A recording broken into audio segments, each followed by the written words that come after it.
This is Good Morning Indiana, working for you. Now it's 6 on Good Morning Indiana. We will be using every resource available to us to find the people that perpetrated this crime. This is absolutely inexcusable.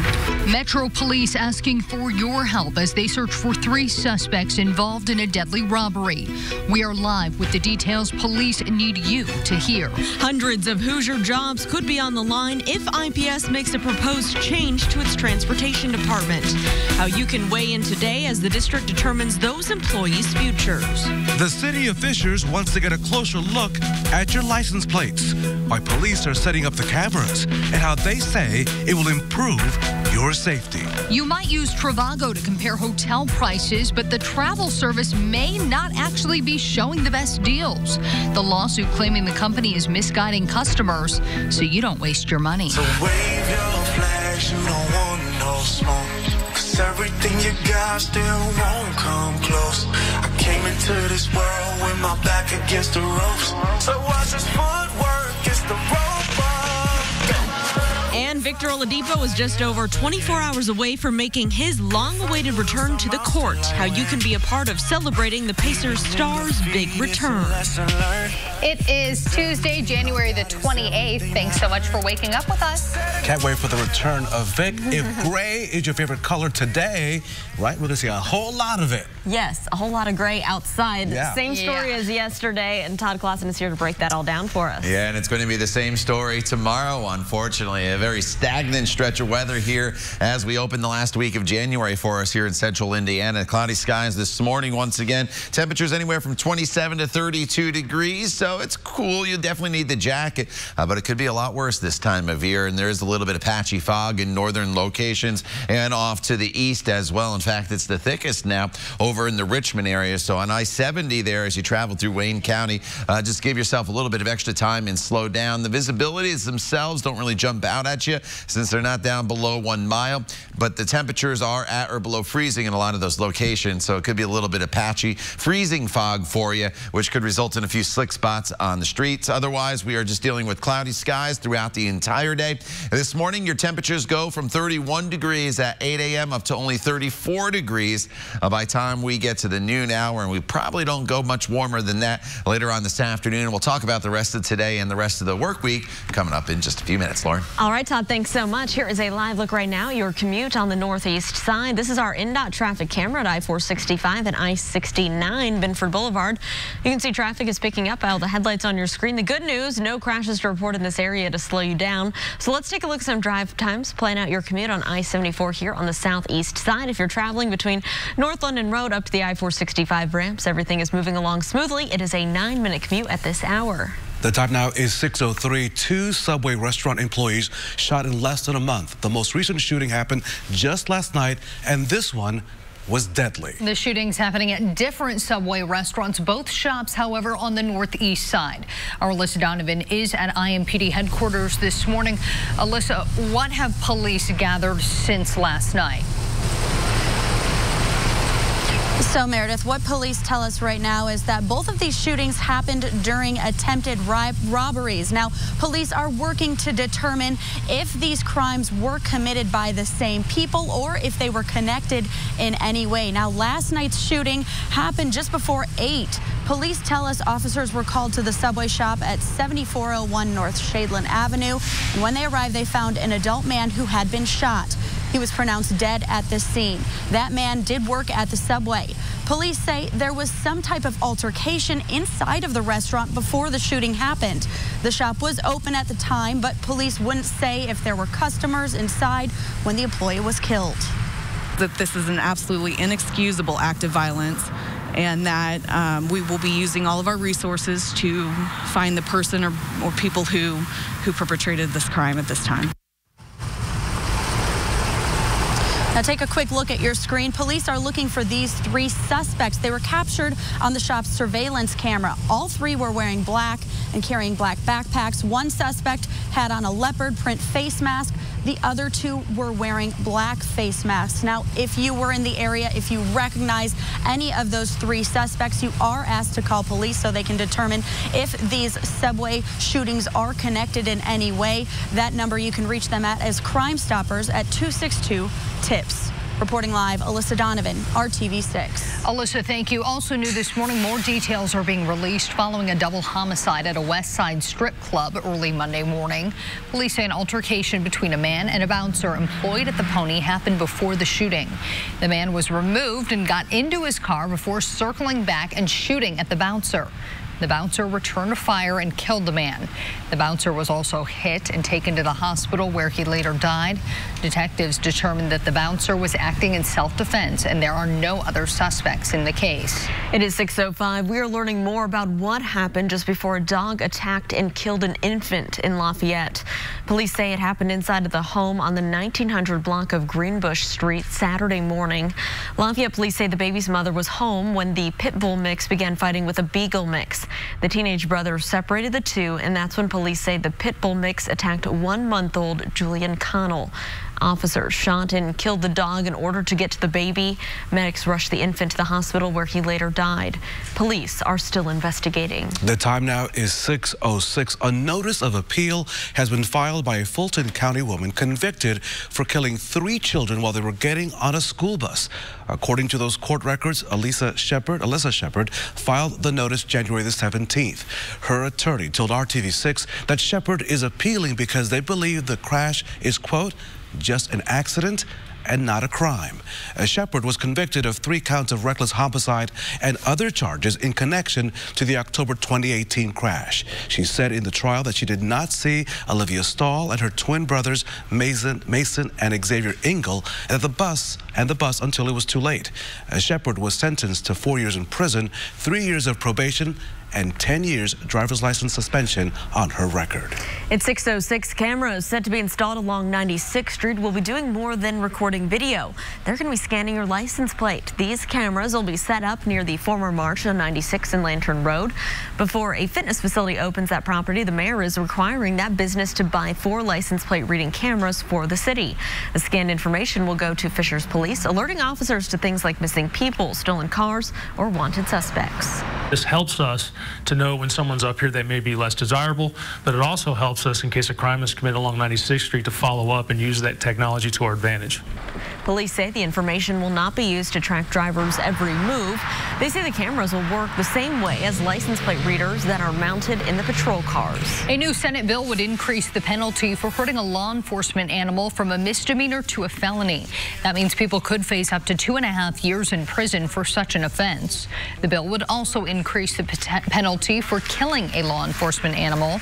This proposal comes about 2 months after a suspect shot and killed a Fishers K-9 officer in the line of duty. Our law enforcement animals, they put their lives on the line just like the police officers do each day.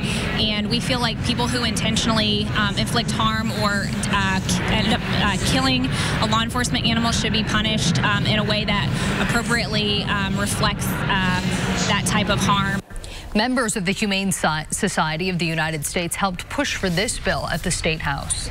More news from the State House. Former Indiana Speaker of the House, Pat Bauer, announced that he will not seek re-election.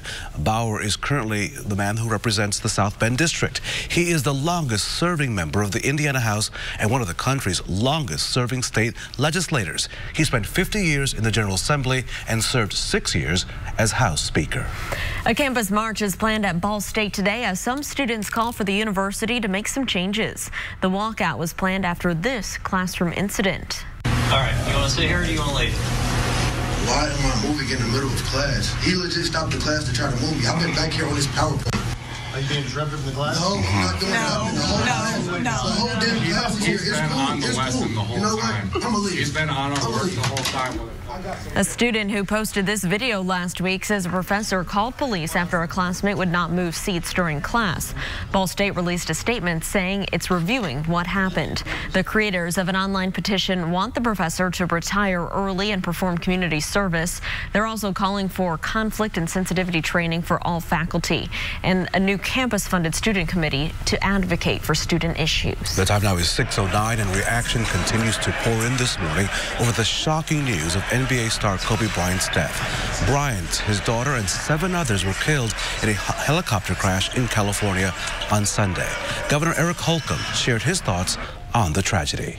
What I was most impressed about Kobe Bryant was his willingness to reach out to others who might be struggling through some things that maybe he endured, maybe learned the hard way. You can tell, as if you listen to his words, you can tell that a lot of people were there to surround him and help him throughout his evolution as one of the greats and all the pressures and demands that come his way. But he was constantly seeking to pay that back. And we have more reaction this morning. Pacers star Victor Oladipo wrote a lengthy message to Kobe on Instagram, saying in part, "We had a relationship and a growing friendship that had basically just started. But after the few times we talked, I sincerely felt like I had known you for years. Thank you for all the knowledge and time you took to help me grow. I know your time was precious, but you still took the time to assist me, and I will always be thankful for that." Here now at 6:10, the Indianapolis 500 is only a few months away, and the Motor Speedway is set to unveil another piece of this year's historic race.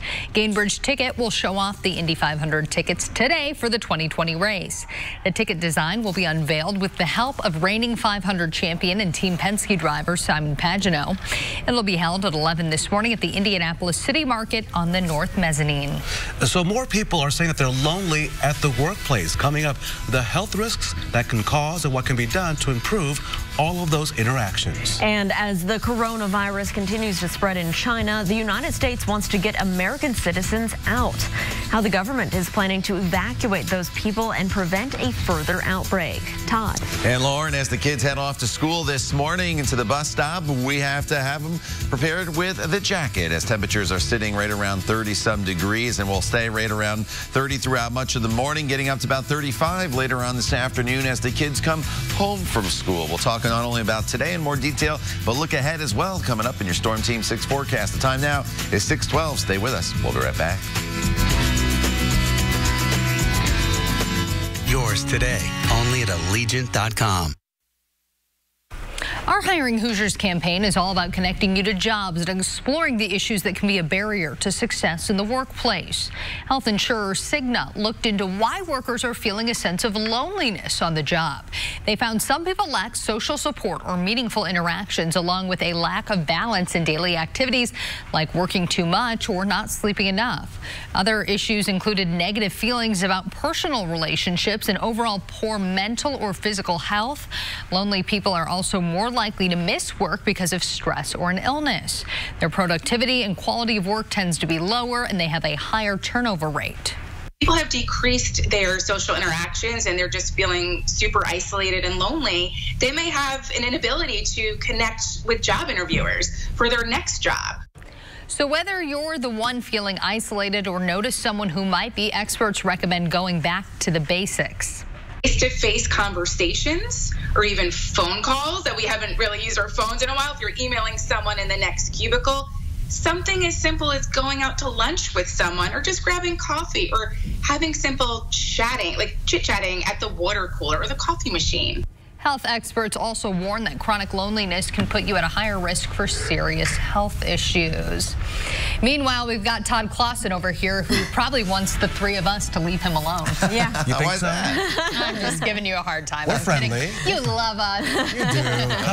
What would I do without the 3 of you and everybody else at home? So, all right, out the door here this morning, we're talking once again about that damp feeling. There's no real precipitation falling from the sky, but when you walk out the door, very similar to yesterday. It just feels kind of damp, and as a result, it feels a little cooler than it actually is. Some fog has developed across northern portions of the area, and the temperatures will be pretty steady throughout much of the morning. So here are the visibility numbers, and I'll just quickly show you these because they're all above 1 mile. So it's not so much the visibility is going to be greatly reduced on the roadways or dense fog. It's not the case this morning, even though these visibilities are reduced. I'm showing you this because there's some moisture out there, and the temperatures in those locations are hovering right around freezing. So when you look to the north, you can see that there is a little bit of patchy fog out there. So just be a little bit careful in some of those locations I just pointed out to the north and east where the visibility is reduced. Could be an isolated slick spot on the roadways, and that's just about it. 31 in Indy as well as Bloomington, 30 in Kokomo, 30 also in Martinsville, and everybody is just within a couple degrees of each other this morning, no matter where you are across central Indiana. Throughout the morning hours, we'll hold steady right around 31, 32 degrees. By the time we get to the noon hour, it should be at 33, and then we only go up another degree or two for your afternoon highs, right around 34, 35 degrees, and that's all we can do temperature-wise. Yesterday, 32 degrees, so if you want to kind of compare today to yesterday, it's going to be the same with the cloud cover. Today's just a couple degrees warmer this afternoon. Here's the satellite radar picture. There's been a few flurries drifting in towards the Fort Wayne area off of Lake Michigan. So if your travels take you up Interstate 69 towards Fort Wayne and Allen County and points to the north, just know you may see a few flurries. I don't think it causes any issues on the roadways. Otherwise, just lots of clouds across the area. Let's fast forward to tomorrow for you as you wake up. Temperatures right around 29 degrees, very similar to this morning. Tomorrow afternoon, 33 degrees by the noon hour, very similar to the noon hour today. And then tomorrow, 37 degrees, very similar to the afternoon hours today. So you get the picture. Not much changes throughout the day tomorrow. But as we look ahead in this forecast, the one thing that does change on Thursday is we start to work more in the way of sunshine in. And so we'll finally brighten the skies up just briefly because the clouds come back Friday and Saturday. But as we work our way into Friday and Saturday, the temperatures do start to moderate across the area. And then that warming trend will continue into next week. One little hiccup late Saturday night into early Sunday morning could be a little bit of a light rain snow mixture as the temperature gets close to freezing. But then we get to Monday, and Monday is the best day we have in your 7-day planning forecast here with temperatures into the mid-50s. Lauren, and partly cloudy skies. All right, Todd, thanks so much. We are keeping a close eye on traffic this morning, helping you plan out your drive. Right now, everything here on the southeast side is traveling smoothly. I-465 and Arlington Avenue. You can see lots of headlights out that way. We'll continue to keep you updated in that area, but let's head out to our live drive vehicle. Our photographer, Shay Goodpaster, in the driver's seat. This is a dash cam view traveling on I-70 near Mount Comfort Road to our east, where it is smooth sailing this morning.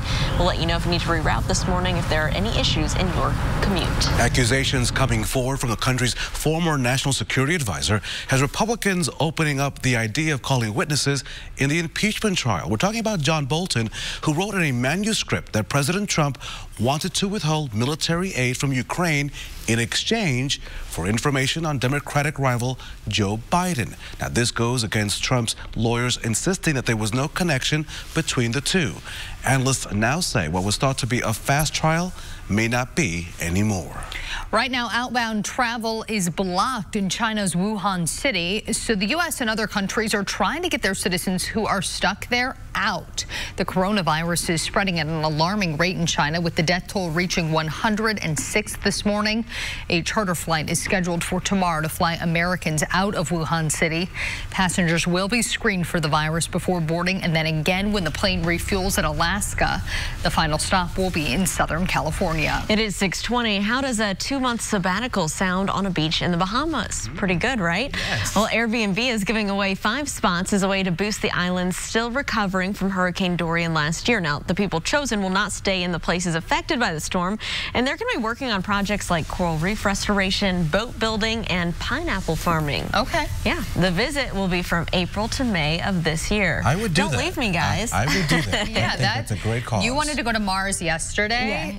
This is more doable. Yeah, this is much more realistic. Well, I'm going to change my mind because this will actually help people in the short term, right? So let's do that, and then I can work on my Mars trip later. All right.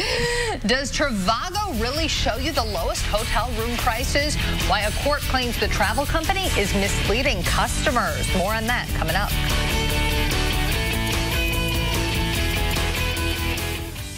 And Keller. right now. Welcome back. The time right now is 6:23. Here's a live look on the northwest side, I-465 and West 86th Street. You can see traffic on the northwest side is picking up this morning. The good news right now, no crashes to report around the metro area, so no problems as you're heading out the door this Tuesday. So now trending at 6:24. What was your favorite childhood toy? For me, it was the Atari, which is the great-great-great-great-grandson to the Nintendo Xbox, by the way. You had a clipboard, your favorite toy? I love my stuffed animal geezer. Your stuffed animals. Yeah. But I also like Barbies. Barbies, okay. But the Etch-a-Sketch is that classic childhood toy. Well, many of us spent hours just trying to use it to make a simple drawing out of shape. An Indiana artist is taking it, wow, to the next level. You see, Carrie Johns can create just about anything on that old toy. I could not do that. She started as a kid and has since drawn the Coliseum, the greatest, as in Muhammad Ali, and even a woman's first home. John says each drawing takes about an hour or two to make, but the hardest part of it all isn't the drawing. She says it's keeping the pictures intact for customers. I would imagine that customers want to touch it, and of course you can't move it. Shake it up, right? You can't shake it up. No. It'd be hard to transfer to the customer. Yeah, a bumpy ride. Yeah. I had a hard time just making a square. I know. That's what we said earlier. Wow. Okay. Okay, so Disney is giving fans of its Star Wars theme park a chance to buy a popular item. The Disneyland Park in California is now selling sporks for around $11 a piece. Yeah, Disney serves them at the Docking Bay 7 restaurant in its Star Wars Galaxy Edge theme area. Apparently, they've been so popular since their introduction that some guests were just taking them and then posting on social media about their new souvenirs. You can now buy them, and it even comes with a Galaxy Edge themed travel bag. Well, Lauren, I guess you had to see Star Wars to understand that one, so therefore you and I don't get it. Yeah, that is very true. After the news of Kobe Bryant and his daughter Gigi's death, a mural in their honor popped up in LA. The spray-painted picture shows both of them with a message saying "Forever Daddy's Girl." The artist Jules Muck got permission from a local shopkeeper to paint the mural. She also has painted several murals here in Indy. Muck made the Larry Bird mural in Fountain Square and the Bunny mural on Indy's east side. I think this one, however, is my favorite. That is beautiful, and just to think not only the artistry, but look, I mean, that is amazing to get that thing so quickly. So quickly. Yeah. Wow. And now that I'm seeing it up close, I do recognize it from some of the ones around Indy. Yeah. So that's pretty cool. Yeah. All right, Todd.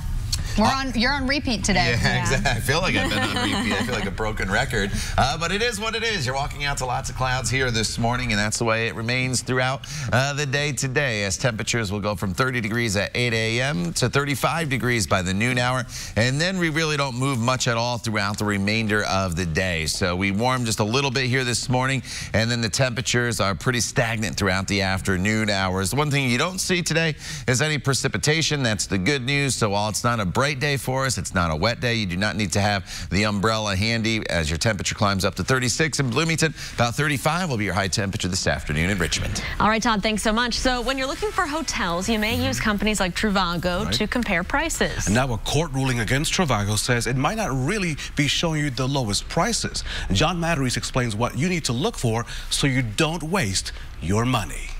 If you're looking for a hotel room and you want to get the lowest rate, many of us go to Trivago these days. But a court ruling claims it's not necessarily showing you the lowest price up front. If you watch TV, you've probably seen commercials for the travel site Trivago. You know, that guy with the best 3-day beard ever shows how Trivago compares rates to find you the lowest price on a room. But a federal court in Australia this month found that Trivago breached their consumer laws by misleading customers. The court found it ranked hotels highest, not based on their low price, but on which hotel paid Trivago the most. And it found Trivago, quote, often did not highlight the cheapest rates for consumers. It's important to note this was a court in Australia. There's been no similar finding in the United States, and Trivago claims it did nothing wrong. But this is a caution to check several travel sites when booking hotels. Look at Expedia, Travelocity, TripAdvisor, etc., because one site may not always show the best price, and that way we don't waste your money. I'm John Matteries. Good morning, Indiana. John, thanks. Now in Good Morning Indiana on this Tuesday morning, here is a look at your 6:30 news feed. Police in Lebanon women are investigating a shooting that sent a man to the hospital. It happened just after 7 last night in the Hoosier Estates neighborhood on Cohen Street. Witnesses told police it started as a verbal argument between the victim and another man. That suspect has not been identified. Testimony is underway in the trial of a woman from Anderson charged in the death of her 13-month-old son. Jennifer Harris is charged with neglect in the 2018 death of Harlan Haynes. The boy died after a car crash, but investigators found the toddler had stopped breathing before the crash because of abuse. Harris's boyfriend, Dylan Tate, was convicted in the case and sentenced to life in prison last year. The success with a baby safe haven box, the family of Jennifer and Mario Melgoza say their family is complete after they were able to adopt a child left at a baby box in Hammond. The couple had been trying to adopt for over a year, and then they were contacted about a baby who was in need of a home. Grace was the first safe haven baby box baby found in the area. The trio officially became a family last week. The former president of Franklin College was in court for the first time in Wisconsin on Monday. Thomas Minor was arrested 3 weeks ago while Wisconsin police say he was trying to meet a teenager after a sexually explicit chat on an online dating site. Minor was fired by Franklin College shortly after his arrest. He had already announced he was leaving the school at the end of the academic year. The future of IPS transportation is expected to be discussed at a school board meeting today. Last week, we told you the district will not operate its own transportation department starting next school year. That means 135 IPS staffers will lose their jobs, and at least 550 people may lose their jobs when IPS ends its contract with the Durham School Services, which runs a large portion of those routes. Welcome to Good Morning Indiana on this Tuesday, January the 28th, the eve before Victor Oladipo returns to the Circle City. We're going to need some good upbeat sunshine because it's kind of dreary around here. Well, we won't have any sunshine. Oladipo is going to be the lone bright spot in the forecast tomorrow as well. And it'll be a good place to be with the weather tomorrow. Lots of clouds as we get into your Wednesday evening. So Bankers Life Fieldhouse will be rocking. It'll be nice and warm before we get to Wednesday. Obviously, we have to get you out the door on this Tuesday morning, and you're walking out to much of the same what you went to bed with. The temperatures haven't changed much, and the cloud cover has not changed much. So all you really need to grab before you go today is going to be the heavier jacket once again. You can grab the hat and gloves if you get cold easily, but we're not talking about bitter cold temperatures this morning. We're hovering right around 30 degrees in many locations, and that's where we'll basically hold throughout much of the remainder of the morning commute as you get out the door. 31 degrees by 8 a.m. We are just locked in with the clouds. I will point out over in the Richmond area and then to the north, there's a little bit of patchy fog. It's not going to cause any visibility issues on the roadways, still up around 3-4 miles, but since temperatures are around freezing, it could be a little bit of freezing fog. Otherwise, throughout the morning hours today, cloudy skies, temperatures slowly start to warm from 31 degrees at 9 a.m. to 34 degrees by the time we get to the afternoon hours. We'll talk more about the rest of today and the rest of your work week and ahead to the weekend as well, coming up in Maine weather in just a few minutes. Lauren. All right, Todd, thanks so much. We are keeping a close eye on your Tuesday morning commute, and it is smooth sailing out here. This is a live look over on the near east side where traffic's really picking up this morning, both eastbound and westbound on I-70. This is near Rural Street and Keystone Avenue. We'll continue to keep a close eye out for any crashes or delays, and we'll keep you updated. We continue to follow developing news from overnight. A man working at a Subway restaurant shot and killed during an attempted robbery. It is the second Subway restaurant hit in less than a month. Both robbery attempts ending in gunfire. Our Alyssa Donovan is outside right now, police headquarters in downtown Indianapolis. And Alyssa, are these crimes connected? You know what, Raphael, that is exactly what police are working to determine. Surveillance video pulled from that Subway shop shows 3 suspects walking in wearing masks right before this shooting happened. Now, take a look at your screen. These images were captured at the Subway at 7401 North Shadeland Avenue just before 8 last night. That's when police say those 3 people walked in. They were wearing black. They were also carrying black backpacks. 2 of them were wearing black face masks, and a third was wearing a leopard face mask. Now, we're told there was some type of altercation, and a Subway employee was shot. He was pronounced dead at the scene. His identity has not been released to the public. The restaurant was open at the time of the shooting. Police would not tell us if customers or other workers were inside when the employee was killed. City County Councilor Ethan Evans arrived to the scene, and he says council members are working to address the violence happening across the city. We are going to be focusing more on violent crime in general, and we are going to be trying to tackle that just overall in the coming year. Now, this is the second robbery attempt and shooting at a Subway in the past few weeks. A woman working at the Subway on 38th Street was shot back on January 3rd. The two shops are just about 10 miles apart on the northeast side. And as I said, police are working to determine if the same people are responsible for both of these robbery attempts and shootings. If you saw any of those suspects, or if you have any information that could help police in this investigation, you are asked to call Crime Stoppers. That number is 262-TIPS. Reporting live, Alyssa Donovan, RTV6. Alyssa, thank you. The time right now is 6:34. New details about the helicopter crash on Sunday that killed Kobe Bryant, his daughter, and 7 others. Investigators say the pilot was trying to climb above a layer of clouds just before the crash. Flight data shows that Bryant's chopper went into a holding pattern almost 15 minutes after taking off Sunday morning.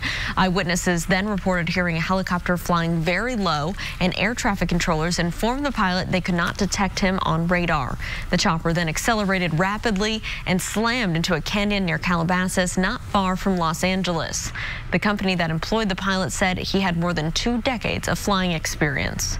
Meanwhile, tributes to Bryant, his daughter Gianna, and other victims of the crash continue to pour in, like this mural popping up Monday in mid-city Los Angeles, where Kobe remained an icon after spending his 20-year career with the Lakers. Kobe was a worldwide star, and check out this mural. This one's in the Philippines at the famous tenement basketball court in Manila. It's still being worked on today by several artists. The NBA says tonight's game between the Lakers and the Clippers in Los Angeles has been postponed at the Lakers' request. The time now is 6:35. It's a report that could change the course of the impeachment trial against the president. You see, former National Security Advisor John Bolton says he was told by the president that he was withholding military aid to the Ukraine until that country investigated former Vice President Joe Biden and Biden's son Hunter. It's something the president and his supporters have denied for months. President Trump's supporters in the Senate have also worked to prevent new witnesses, such as Bolton, from being called to testify in that trial. But this new report is causing some Republicans to say the Senate needs to hear from Bolton and other witnesses. I think it's increasingly likely that other Republicans will join those of us who think we should hear from John Bolton. Bolton made his claim in an unpublished manuscript of a forthcoming book about his time in the White House. He turned down an invitation to testify during the House impeachment investigation after the White House instructed him not to do so. The Supreme Court has ruled in favor of the Trump administration, allowing the White House to deny legal permanent residency to certain immigrants based on financial qualifications. Under the new rule, green cards can be denied if immigrants are currently on public assistance or will likely need assistance in the future. The administration can now enforce the rule nationwide, except in Illinois, where a lower court has blocked it for now. Well, some state lawmakers are taking a shot at capping the prices of some important shots, coming up their efforts to make some life-saving medicines more affordable. And young people taking action against smoking and vaping. We'll show you how they're showing up in hopes of seeing stronger laws passed against nicotine products. The time now is 6:37.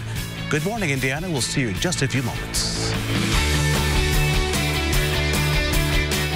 Serious questions, simple answers. Covering the State House this morning, Indiana lawmakers are working on a bill that would address those skyrocketing costs of some life-saving medications. Senate Bill 421 would make epinephrine injections free for people under 18. The makers of EpiPens faced major criticism back in 2016 after prices for a pack of 2 auto-injectors rose to more than $600. The company has since introduced a generic version. The bill would also cap the total cost for a 30-day supply of insulin at $50. The cost of the 4 most popular types of insulin has tripled over the past decade. The average price for someone paying out of pocket is now $450 a month. Also at the State House, a bill is moving forward that would help pregnant women in the workplace. It would require businesses to allow reasonable accommodations for women who are pregnant. That includes keeping water at workstations, more restroom visits, and longer breaks if they have a note from their health care provider. Some business groups argued against the bill, saying it would be a burden for small companies, but the bill passed the Senate Committee of Family and Children's Services. Indiana has the 3rd highest rate of mortality among expectant mothers in the country and the 7th highest rate of infant mortality. When we told you earlier that Pat Bauer, the longest serving member of the State House, was retiring, also on Monday, Democrats learned another member of their caucus is leaving the General Assembly. Indianapolis Representative Carly Macer announcing on Facebook she would not run for another term. Macer was the first elected back in 2012 and has been mentioned as a possible candidate for governor. However, last fall, Macer announced she would not seek the governor's office. The time now is 6:41. Also at the State House, hundreds of young Hoosiers gathered there, as you can see, for Youth Action Day. This was the scene there just yesterday. It was a chance for them to spread the message of a smoke and vape-free life. Governor Eric Holcomb says he's pleased to see how many young people are passionate about getting the word out about vaping and carrying on this dangerous risk. We're seeing just an alarming increase in vaping in the state of Indiana, and that trickles all the way down to middle school and high schools. The very intention of e-cigarettes and vaping was to get people to scale back smoking nicotine. And unfortunately, it has been a contributor to more people starting. So let's look at the numbers. A recent study found that Indiana is tied for the 2nd largest increase in the number of vapors from 2016 through 2017. That was the latest data available. Here is why action on vaping is so important. Up next, the story of a young man who says vaping is not only bad for you, it almost cost him his life. Are you ready? Because we're ready. Welcome back to Vic. It's almost here, his big return to basketball tomorrow. And today, you have a chance to let him know how much you've missed him. But first, let's check in with our Todd Clausen. Hey, Todd. Hey, Raphael. Good morning to you. Good morning, everybody. As you walk out the door this morning, you're deciding whether to grab the sunglasses or leave them. Well, unfortunately, you can leave them home this morning and this afternoon, as we are going to be locked in with the cloud cover. Despite the clouds, though, it's a dry drive into work this morning with temperatures right around 30 degrees. We'll talk more about the rest of your work week and look ahead to the weekend already coming up in your Storm Team 6 forecast. On road. Welcome back. The time right now is 6:45 on your Tuesday. Here's a look from our live drive vehicle. Our photographer, Shea Goodpaster, in the driver's seat. Right now, he's traveling northbound on I-65, heading into the south split, getting ready to get on westbound I-70, but he hit a little bit of a pocket of slow traffic. No word on any crashes yet in this area, but this is a spot we'll continue to monitor as you head downtown for your morning commute. I just did not know that it was as dangerous as it is. It was very, very tough. I wouldn't wish it on any parent, ever. This morning, a family sharing their story after their son was put on life support from vaping. 17-year-old Avon High School student Tyler Ware and his family are now warning others about the dangers of vaping. Tyler says he first tried vaping his freshman year, but soon the now junior was vaping daily. Then one day, Tyler says he told his mom that he could not breathe. They went to the hospital where he was diagnosed with double pneumonia, massive destruction, and fluid in his lungs. He spent 10 days in the hospital, 7 of those on life support. The family says they hope to use their experience to serve as a warning to many others. We learned a valuable lesson. You know, I hate that he was the example, but I'm extremely proud that he's going to sit here in front of you all today and say I messed up. Everybody's maybe doing it. It's maybe the cool thing to do. At the end of the day, your health and your family is more important than just ending up in the hospital, because at the end of the day, that could happen. This morning, he has some advice for you. He says if you don't feel comfortable talking to a parent about vaping and the health issues around it, you may want to go to a doctor or a counselor or a friend. As for what was in the vape that might have caused his near-death experience, that is still under investigation. More news now, and a new initiative in Indiana is helping teens and young adults who want to quit vaping. This is called This Is Quitting. If you need help to stop vaping, text Indiana to 88709. Again, Indiana to 88709. You will then receive tips on how to quit. If you enroll in the program known as This Is Quitting, you will get 1 support text per day for at least 60 days after your quit date. So good luck with that, and hopefully that will help you or a member of your family. All right, here at 6:47, Todd Clausen is joining us. And Todd, the calendar behind you, kind of hard to believe. Yeah, you know, you think of January, you think of bitter cold temperatures, and we've had a few days here where it was cold, but these are your high temperatures that you've seen so far this month. The red boxes are all the days that have been above normal, and the blue boxes are the days that have been below normal, and then we've had one day last week that was 36 degrees, and that is your average high at the end of January. We start the month off with an average high of right around 35. So if you did the math here, you have 21 days so far this month above normal, only 5 days below normal, and 1 day that has been average. So it has not been a bad month. Temperature-wise, it's been a wet month. We've seen a lot of rainfall, but very, very little in the way of snow. In fact, only 3/10 of an inch officially at the airport in Indianapolis. So this morning, we've been keeping an eye on these visibilities to the north. They have not decreased. That's the good news. So the dense fog not settling in, but since the visibilities are reduced and showing you some moisture that's in the air, the issue here is that the temperatures are at or below freezing in the areas where we have this fog. So that would make this freezing fog. What that means for you as you walk out the doors, your car probably has a little layer of ice on it from the freezing fog. You'll have to defrost that before you get going. But also be on the lookout for a few isolated slick spots, mainly on bridges and overpasses. But since we've had some wintry weather the past few days, there's quite a bit of salt on the roadways.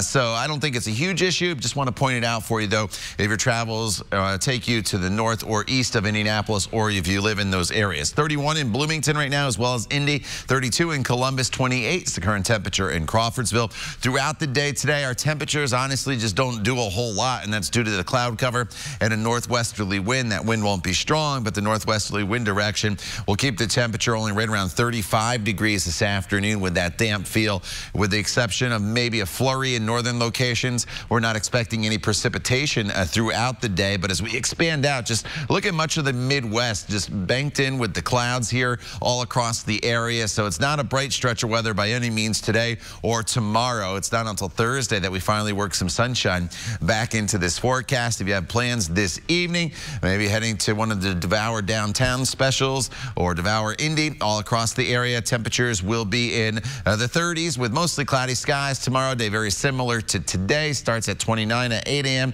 Tops off in the mid-30s with clouds, and then we get to Thursday, and we'll finally start to brighten the sky. I picked this picture for you of this bridge in Hamilton County because I think this paints the picture of the sky cover on Thursday. We're never going to completely get rid of the clouds, but I think we'll finally start to see a little sunshine and blue sky at times throughout the day on Thursday. Going forward in this forecast, the clouds are back on Friday, but temperatures are in the 40s. Little speed bump Saturday night into Sunday with a very weak little storm system that slides through. Could be a light wintry mix, but then temperatures are up into the mid-50s by the time we get to Monday. Lauren. All right, Todd, thanks so much. Here's a live look in the downtown area. I-65 and I-70 at the north split. Traffic really picking up here, as you can see. Just a few slowdowns there on the left lane, but overall, everything is moving along smoothly. No reports of any crashes at this time. So let's take a look from our live drive vehicle. You may remember that our photographer Shay Goodpaster was traveling through the south split last time we checked in with him. A little bit of a pocket of a slowdown there, but he got through it okay. Right now he's on westbound I-70 approaching Holt Road, where traffic is moving along up to speed. We'll continue to keep a close eye on your roads and let you know if there are any crashes or delays. After more than a year spent recovering from a devastating injury, Victor Oladipo will return to the court for the Pacers tomorrow. On Monday, fans flocked to Bankers Life Fieldhouse to sign a Welcome Back Vic banner.